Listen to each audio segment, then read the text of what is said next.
Hi, sweeties. How are you doing? Welcome to Naya Sim, and thank you all so much for all the love and support. Hope you all are doing great. So this video is really very long, and for those that want to, if you want to see the full video, why please type Amanda Seals and Shannon Sharpe, and then you are going to see the full interview because it's a very longer one. So I got like a little bit so we can talk on it. And it happened that they were talking about, what happened, Amanda Seals' experience when she was growing up and all that. And Shannon Sharpe actually did not see anything wrong with what Amanda Seals said about what she experienced when she was in school and all that. And she grew up in Florida, and you all know how racist Florida is and the rest of it. So a lot of people are not finding that funny because they are kind of calling Shannon Sharpe out for making it look like Amanda Seals' feelings or experience does not matter and the rest of it.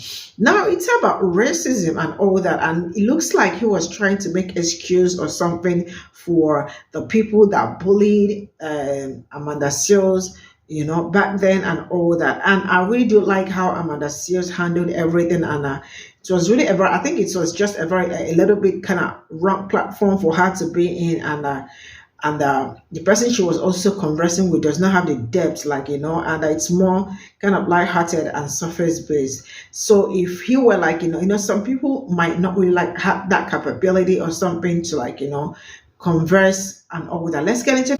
I went to that party with Jill Scott. And one of the people that planned that party was Issa Rae's publicist, Vanessa Anderson. So she was one of the planners of the party. But there's a bunch of people involved in planning this party. Correct. So I show up with Jill, and Jill's manager was like, hey, can we? And I remember hearing Vanessa go like, oh, come on, Amanda. Mind you, I'm like, I don't know what I'm doing wrong right here. Right. Like, I'm just standing with Jill Scott. Right. But nonetheless, we came to the party. We had a great time. So, and I said to Issa, like, I don't know what's going on with your publicist, but like, she got something wrong. She got a problem with me. And she was like, that's between y'all. Okay. And I said, well, it's not really between y'all because I don't have a problem with her. Right. But she seems to have a problem with me. And she was like, that's none of my business. Okay. Okay. So now next year is 2019. And it was interesting because in 2018, it was packed like a dick in front of that place. In 2019, there was like nobody there. But I was at the HBO party, and every black person I saw, I would tell them, make sure you go to the Black Emys party because I am about creating community and I want us to be together. Right. So I pull up with my homegirl, Kathia, and Kendrick Sampson, who's on Insecure. You know the show where I don't have any friends? Yeah. So I pull up with Kendrick Sampson. So we get to the door, and I learned later that she just is white passing, but this is a Mexican girl, but like she looked like a white girl. Okay. So she at the door for the Emys. for what kind of party? Emys Black Party. There you go. So she tells us, you can go in, you can go in, you can't go in. Now I think she's talking to my friend because my friend is a realtor. Right. And she says, no, you can't go in. And I said, well, why can't I go in? She says, you're just on the list to not be able to go in. Now, I had also been invited to this party directly by Jesse Williams. Right. So Jesse Williams had texted me and said, please come to the Black Emys party. Right. Okay. So I'm like, all right, I'm gonna come to the Black Emys party. Yeah, of course. Like, that's what I am about. So I come to the party and I'm like, okay, why am I not being let in? Kendrick says, I'm going to go look. I'm going to go look around and see why you're not being let in. Well, baby, I'm not standing outside no party. Right. So I head out. But then I'm stopped by this brother, Joey Harris, who works with Janet Jackson. Joey's like, was this lady giving wrong information. Yeah. And I'm allowed to correct her. Now, this is the same lady who tried to accuse me of stealing. And when a white girl said, no, Amanda didn't steal it, I did. She was like, well, I think both of you need to go to the principal. Right. I'm in Orlando, Florida, which is a notoriously racist state, Florida, in the 90s. And I'm talking to you about a white woman who is speaking about black people, indigenous people in a country where those same indigenous people have had all of their land taken from them by former criminals that were sent there from England. And she is calling them Stone Age people. And I, as a black girl, the only black girl in her class, am correcting her. But my thing is, you're right. She possibly misspoke or she didn't know. I guess my question to you is, why do you even feel compelled at this juncture in this interview? Why would you even feel compelled to try to because I don't defend want, her. because I'm not defending, but my thing is that what I'm trying to say, most adults, when kids correct them or speak, feel some type of way. This is not unique to a black, white, or white, black. Okay. That's all I'm saying. Okay. I'm sorry that you took it that way. But I remember when I was growing up, my grandparents and parents said, hey, kids, stay in your place. Adults are speaking. That's all. Maybe that didn't happen where you were from in Orlando, Florida. But where I grew up, when I grew up, kids did not correct adults. So I apologize if you thought it came off as combative. No problem. I'm about to show y'all a clip from this interview with Shannon Sharpe and Amanda Seales, but before we get into this shit show of an interview, I just want to commend Amanda Seales for maintaining her composure.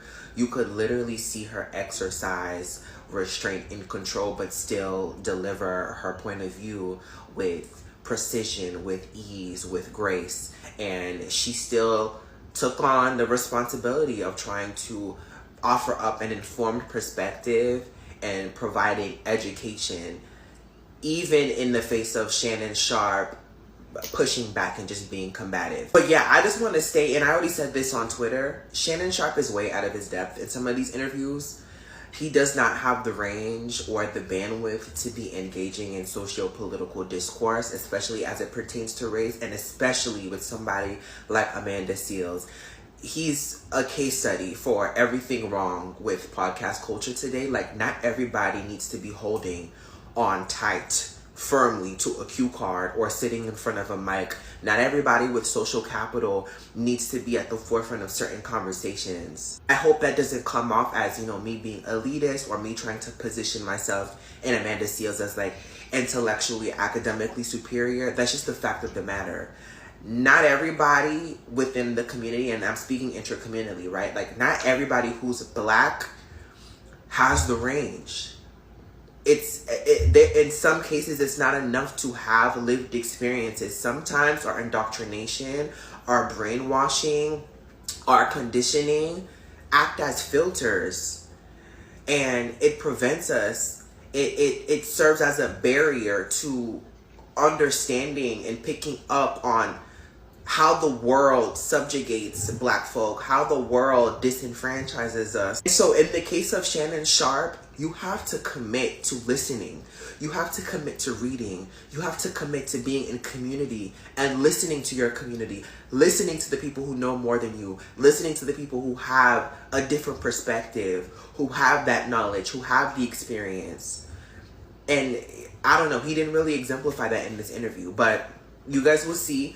There's not much context I can give, but there's just enough for you to see how crazy this interview was, how much of a shit show this interview was. So let's watch. And I was in the situation at Disney. I was there as the only black girl. Okay. And there was a whole crew. It's like 12 of us.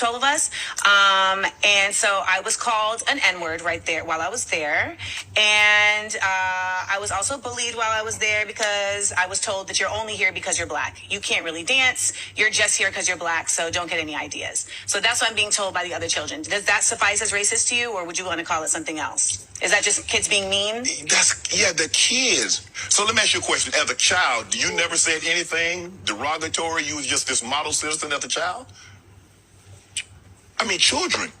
Now, we're talking children, not functioning adults. Now, if you told me that adults, parents were telling you this, or the execs or people that are in charge of Disney are telling you this, I could agree with it. But at 89, you're probably 8, 9 years of age. Maybe younger. So you have no problem with the children that were cursing out Ruby Bridges and the Little Rock Nine? Do you think that was just them being kids?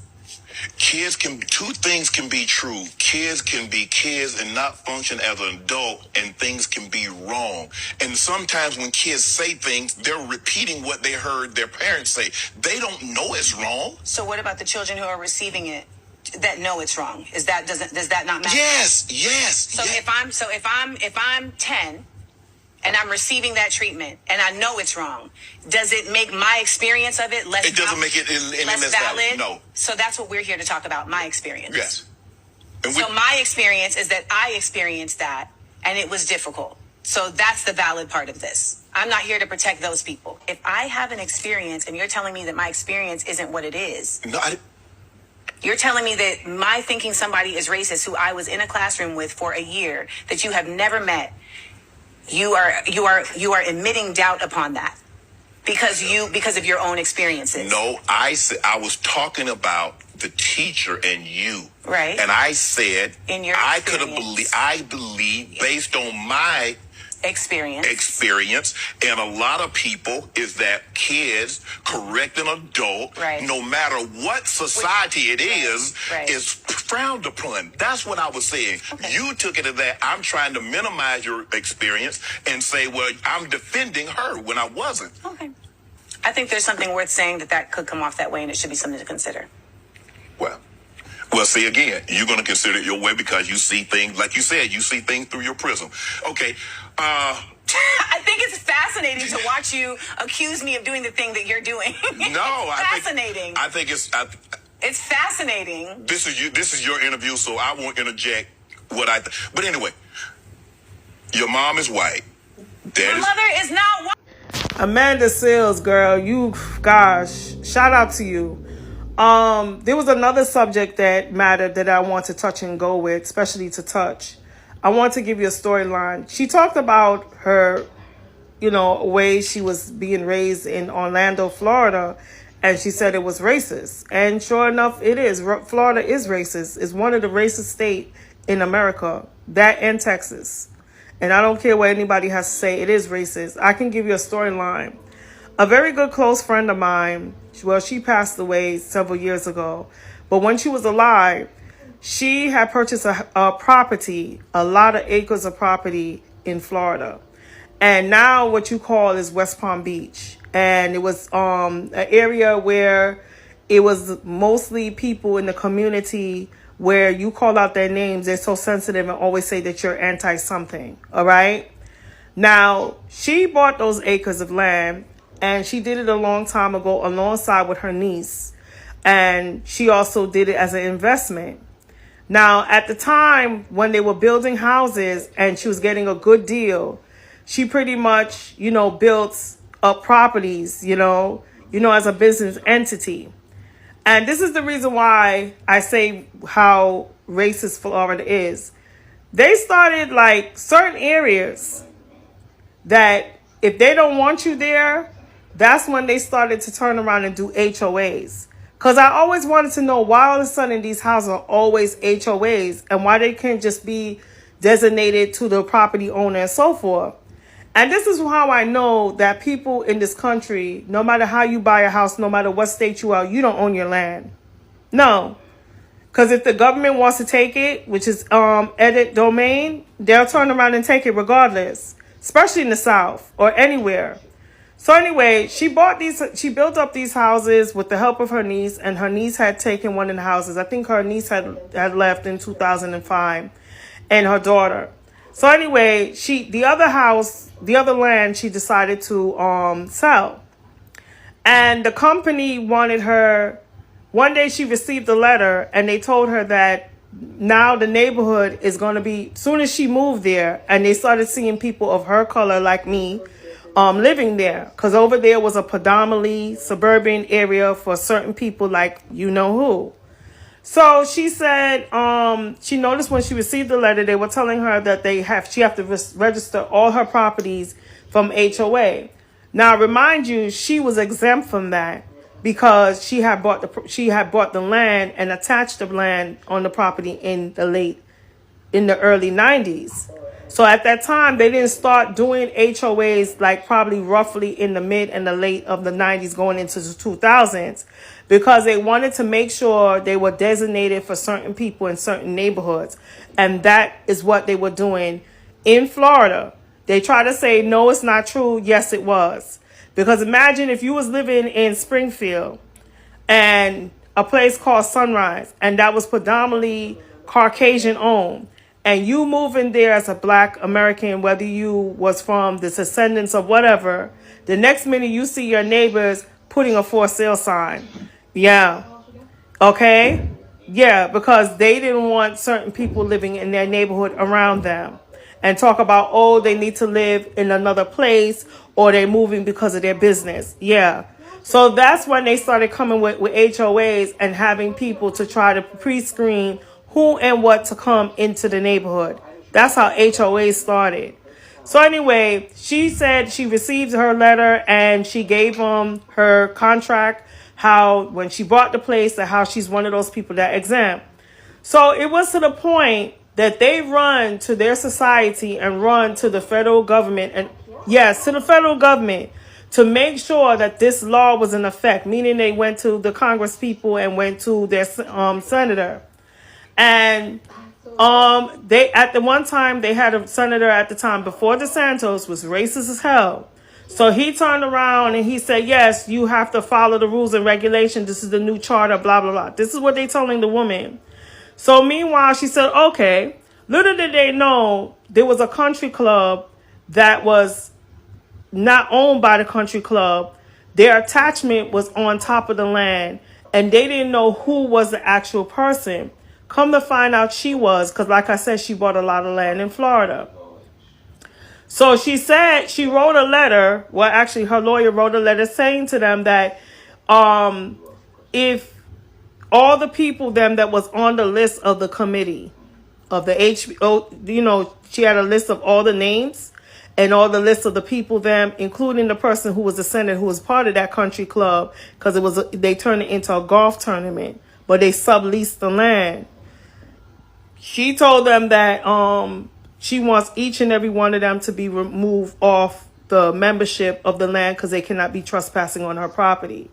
So when they found out that the property was owned by her, even though it was under an alias name of the company, they pretty much changed their tune and then told her, okay, what we're going to do is you could be exempt from the HOB organization. Thank you so much. We appreciate it.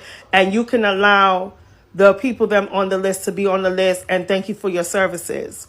So from that time on, she had to make a contract with them, and they had to build that contract to leave her the F alone. You see, this is what you can say in some cultures, not every culture, especially in our black culture, because she was a black American. You can turn around and think that you can make us look like we're stupid. Okay? Because there's a lot of us that have integrity and have the culture, because we believe that our society was supposed to be earning 40 acres in a mule. So we work hard for that 40 acres in a mule, and we want to reap of that 40 acres in a mule. So what she did something ultimately, like told them, F around and you find out. And they really did find out, because she's going to say that, okay, in this country that we're living in, we don't own anything. Only certain people don't own anything. And that's the messed up thing about it. When Amanda Seales pretty much was talking about her personal experience living in Orlando and the development that she had come to, that made her to be the way she is because of experience. Because Mickey Howard once sang, she was an R&B singer, jazz singer, she still to this day can sing. She said, experience is a good teacher. And that experience is the wish fulfillment that you receive from what you got in your past, that you don't want to sow it into your future. Because actuality, from learning from that woman's standpoint of the experience of Florida and how racist it is, that's a given fact. And I myself had a personal experience with that too. So, now we can see the reason why, how she's like a big hard ass, and how she pretty much can tell it like it is because of things, like I said, things in her post-trauma, things that happened to her that she went through racism. It's not somebody waking up in the day and being angry and being all problematic and everything. No, it's because the things that she had experienced. And trust me, if you want to see racism, you go to Florida and you see the racism. Trust me, especially when it comes to houses, especially when you're moving into certain neighborhoods, especially when you go to schools and you want to learn certain type of things, and you have teachers that try to question you on the way you talk, the way you look, the way you act. Yes, being very judgmental. Was this lady giving wrong information. Yeah. And I'm allowed to correct it. Now, this is the same lady who tried. God damn it, Shay. You had to do it. Had to do it. You let Cat Williams get up there and lie like a motherfucker. Let Monique get up there and be catty. Let niggas do all that chatty patty shit.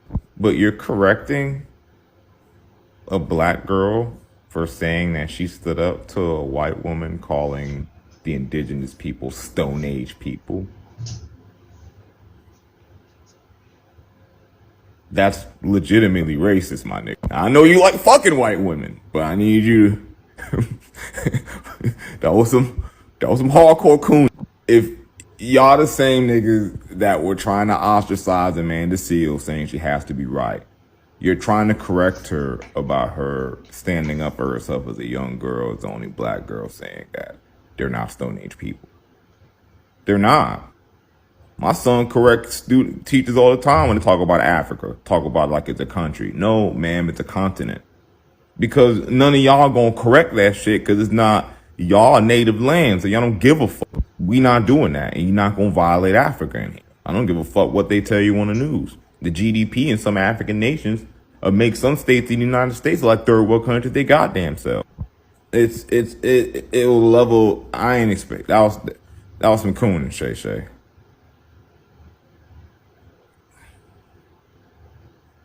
Oh, that was some cooning, Mr. Shay.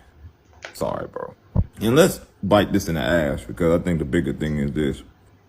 If an adult is wrong and the child corrects you, the adult needs to take accountability and be able to admit they're wrong. I don't believe in that. I don't raise my kids like that. If I'm wrong to my kids and I'm legitimately wrong, I'm wrong.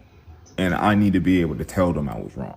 Because if I don't show them that you can take accountability for making a mistake, then they'll think that they have the authority to just brush aside their mistakes because they're older than you. So you're teaching them a form of supremacy, whether you want to admit that or not. So no, I don't agree to that. I agree that if a child is knowledgeable enough to correct an adult, then that adult should be able to have the humility to be able to admit that they were wrong.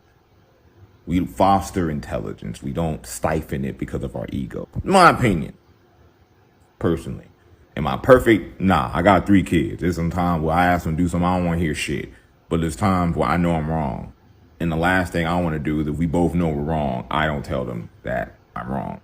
Because they deserve that. Because children deserve respect. They're human beings. And how adults used to feel doesn't matter. This is what being a progressive society is.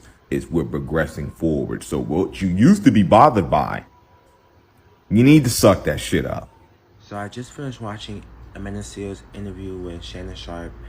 And honestly, first thing is that interview was all over the place. Shannon Sharpe couldn't even figure out if Amanda Seales' mom was black or white. And on top of that, he was just kind of questioning her whole experience with racism in elementary school and throughout her life. And I just felt like he wasn't prepared for this interview at all. I also want to discuss the beef between Amanda Seales, Issa Rae, and Issa Rae's publicist. I feel like Amanda Seales is a headstrong person. She's outspoken.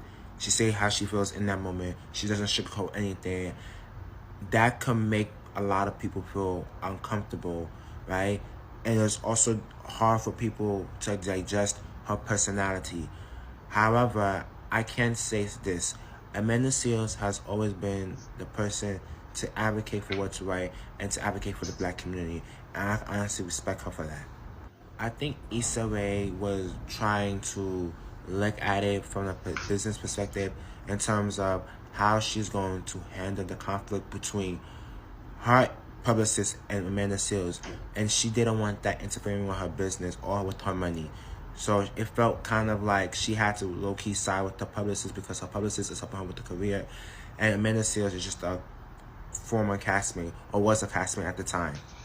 Overall, though, I think that these two ladies could definitely have a sit down and squash the beef because they're both talented in their own ways.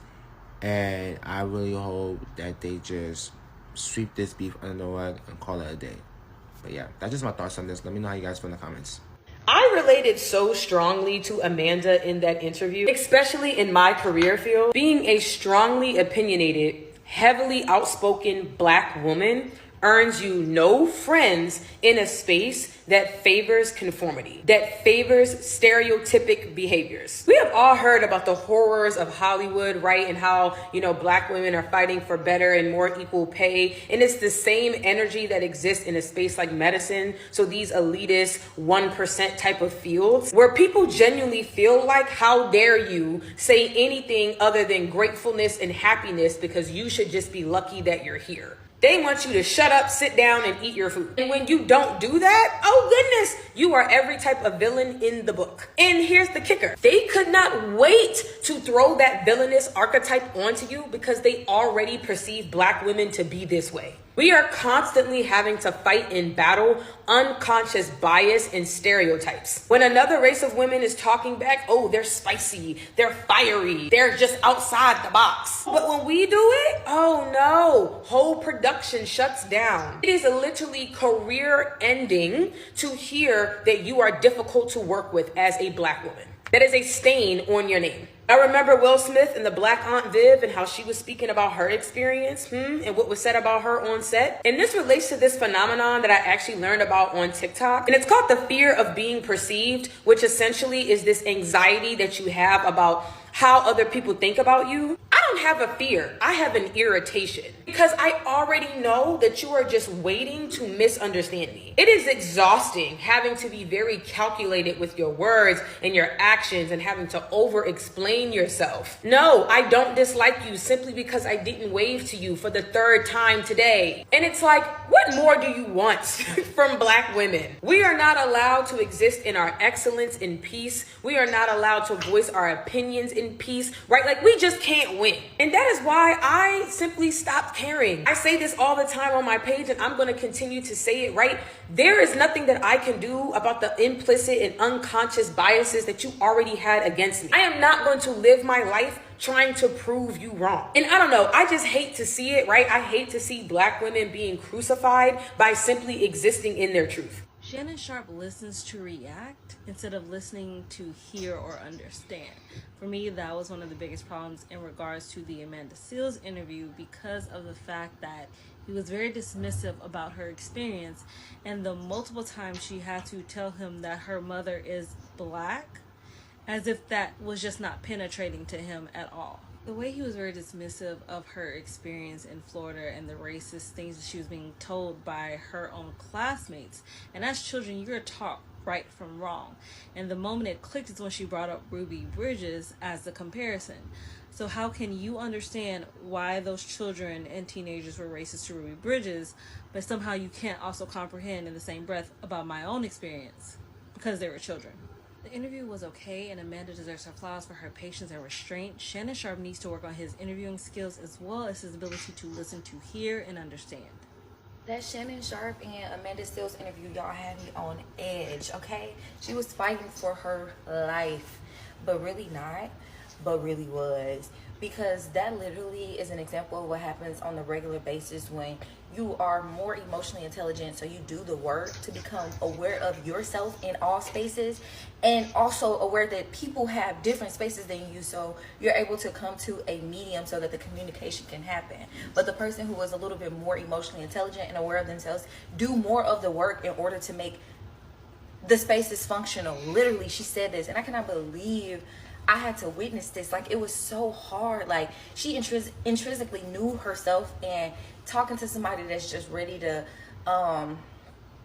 be combative to her. Like, I get it. Everybody don't know. They don't know what they don't know, okay? And human potential is crazy. So if you've never been challenged to be a little bit more emotionally intelligent and be more aware of yourself, I get it. You probably don't have to get taught when you meet somebody like Amanda Seales, and that's fair. But to watch this shows me just, this is how life be all the time. Like, this is how it is with people. I just want to say, take the time, y'all, to know yourself. Like, if you under 30, okay, I get you still in the trenches. I get you.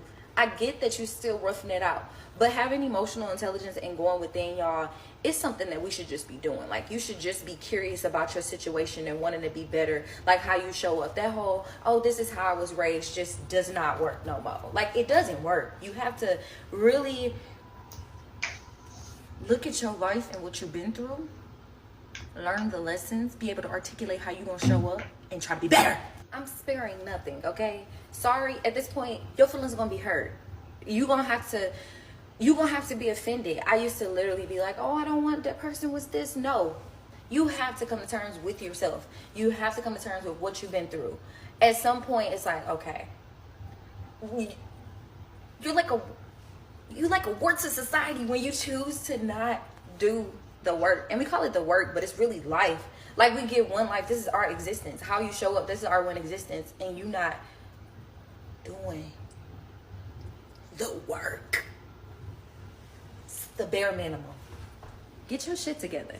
Get your shit together. Anybody that need to hear it, I don't know who needs to hear this, but watching this interview, it just displayed what I deal with often, what my sister deal with often, what people that I know deal with often, okay?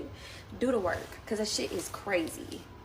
It's making my brain smoke. You worried about relationships, being a social media influencer, how you perceived your accolades, your degrees, whatever the fuck. You worried about that, but you have not even done the work to show up in those spaces accordingly.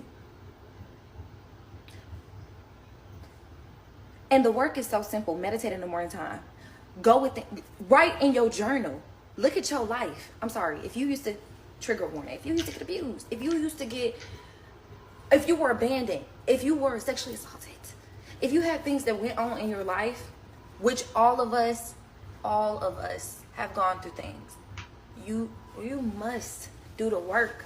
You walking across the stage with your degree and ain't did the work, finna piss everybody off. Cause why you think people hating on you? Why you think people, internal perception. Stop putting your shit on people. Get him. So I recently watched the interview with Amanda Seales and Shannon Sharpe. I feel like there is a lot of lessons to learn with Amanda Seales' interview.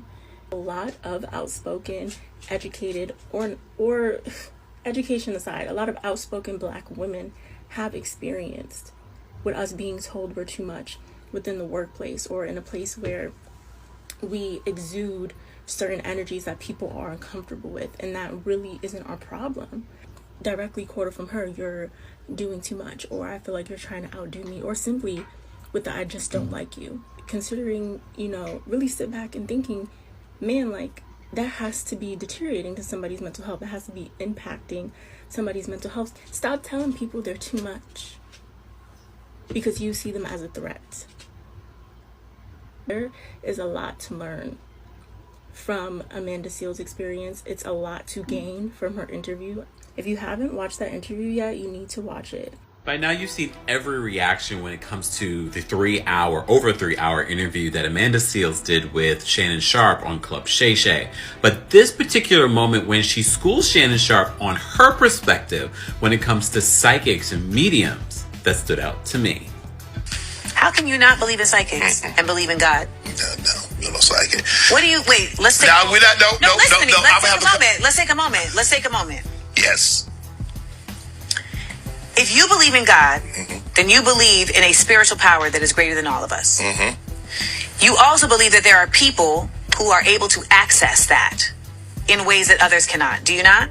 That's what our pastors do. That's what people who are Catholics believe priests are doing. And for all intents and purposes, when we pray, we are attempting to contact that power. We are attempting to, just let me finish.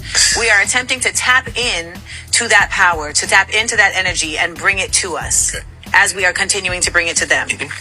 Now, when we vilify the idea of psychics or witches, etc., a lot of times what's mixed into that is shit that ain't got nothing to do with actual connection to spirit. Okay. There are people who are operating in dark spaces and dark places, but there are people who are tapped in that just have different names. And so the idea of a psychic, like, I'm not calling him a psychic.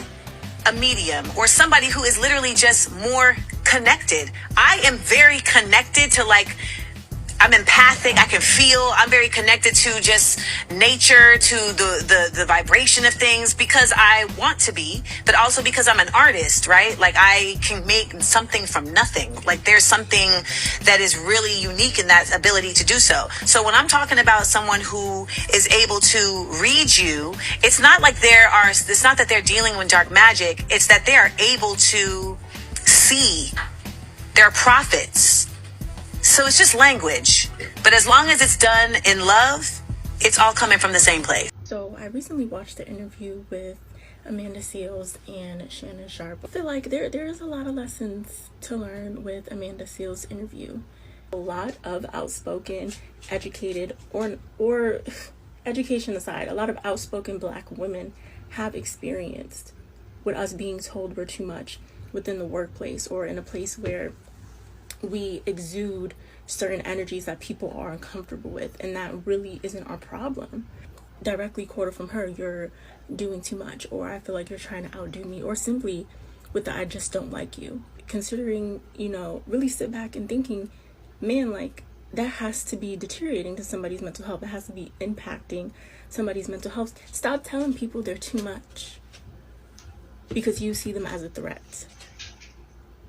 There is a lot to learn from Amanda Seales' experience. It's a lot to gain from her interview.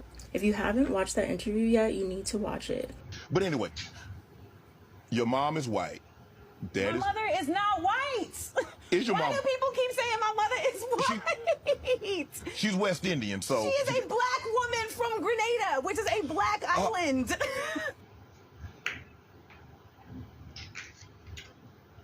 So this is all I got from the stitches, and it's a lot of stitches out there. And if you want to see the whole full interview, just type Amanda Seales and Shannon Sharpe, and you are going to get the full interview to And I'm going to say this: it is not okay for people to put aside somebody's experience or make your experience invalid, or try to make excuses for people for bullying you just because you think they are children. And I feel like it's coming from a pop-colored perspective. I'm sorry, but that is how I feel. Just like when something happens and they tell you that, is this something that happened over the past year that you are talking about and all that? Or you are trying to tell somebody that a child does not have a lot of power to harm you, when they are actually hurting the person they are talking to. You can imagine as children, probably let me tell you something, 9 years old, 10 years, they even do worse. I see them saying a lot. They have known so many things. I remember some of them calling me chocolata. It means chocolate, So how did somebody like a child wake up to call somebody? Where did they learn that from? And number one is that they knew that was not a good thing to say, because when they started saying it, they were like, don't tell her, don't say it to her face. They knew. So trying to make excuse for them is also like you backing them up.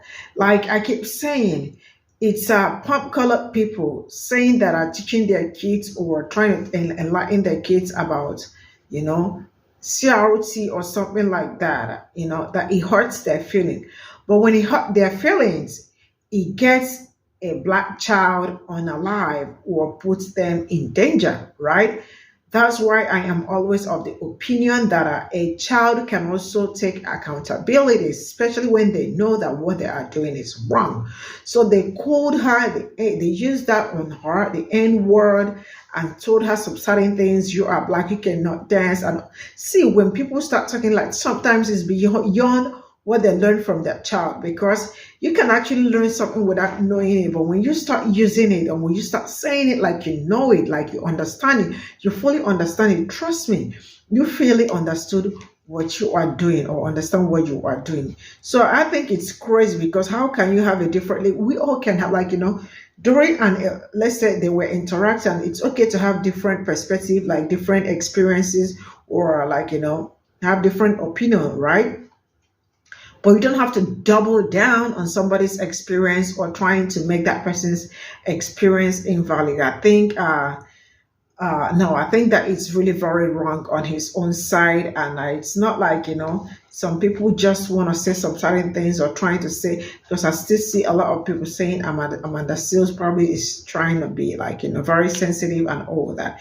It's okay for people to be sensitive, and when you notice people are sensitive, you know how to handle them. But trying to tell them that they are also reacting probably based on what you said or something. So most time when people say that people are sensitive, you probably might have said something that triggered her, and then she became sensitive, and you are saying you are very sensitive. That is a very dumb something to say, and I am going to say that it's okay for some people to be sensitive, right? So you know how you handle them and do your homework very well. So I think it's not right, like, each time people try, tell their experiences or what they have been through or what they are going through, and you actually counter that down. It means like that person's experience does not count, or like, why are you even complaining? Why do you have to talk about it? Why do you have to say it and the rest of it? I mean, we all can do better. It's really a very long interview, and you definitely will learn one or two about that, and I hope you see you all in my next video. Bye for now.